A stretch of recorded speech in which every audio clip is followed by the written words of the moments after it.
Bom, vamos lá para o último calor de dissolução. Agora eu vou fazer a mesma coisa, tá? Então, eu já coloquei aqui, pessoal, 200 ml de água. Vocês estão vendo que a temperatura de equilíbrio aí tá agora 22,9, né? Vamos ver se ela vai mudar para 23, 23,1, que era o que a gente tava trabalhando. Já deve ter uns 2 minutinhos que ela tá aqui, mais ou menos. E agora a gente vai trabalhar com oxalato de amônio, tá? É um sal aí de amônio, a fórmula dele íon amônio NH4+, e o íon oxalato C2O4 2- com uma molécula de água hidratada. Bom, agora parece mesmo, né, que deu um pouquinho diferente a temperatura da água. Importante a gente registrar esse valor. O sal já está aqui pesado, então eu pesei, deu uma massa de 2,06 gramas.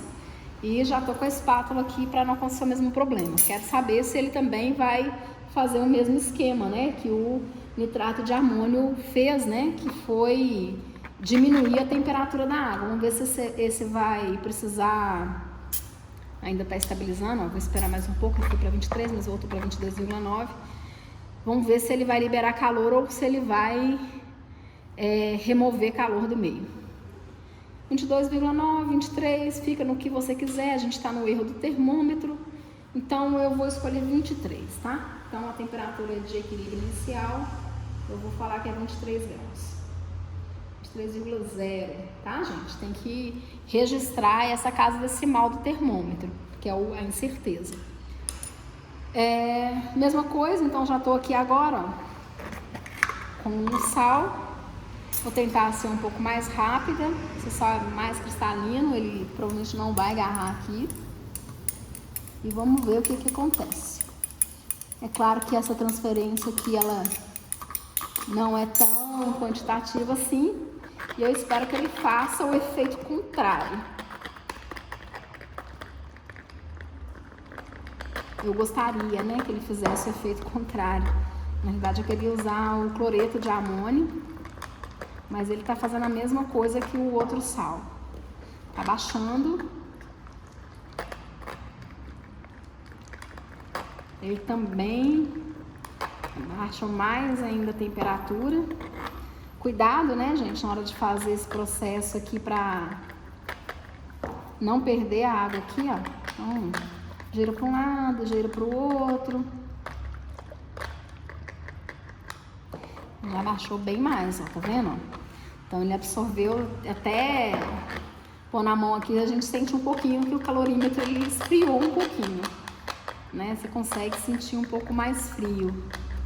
Pelo menos não deu o efeito que eu queria que fosse um efeito contrário, né? Na realidade eu pensei que o nitrato de amônio, o nitrato de sódio iria aumentar a temperatura. Depois eu vou verificar se solubilizou tudo também, tá, gente? Esses sais oxalatos, eles são sais bastante solúveis. Então aqui já deve ter solubilizado tudo, mas olha só para você ver, a temperatura caiu para 22,3. Vamos esperar uns 2 minutos para ela estabilizar. Caiu bastante, ou seja, para poder fazer essa dissolução, esse sal, é claro que tem as proporções em mol aí que a gente ainda não está calculando, mas a princípio o que a gente consegue observar é que o oxalato absorve mais calor para poder fazer o processo de dissolução, tá?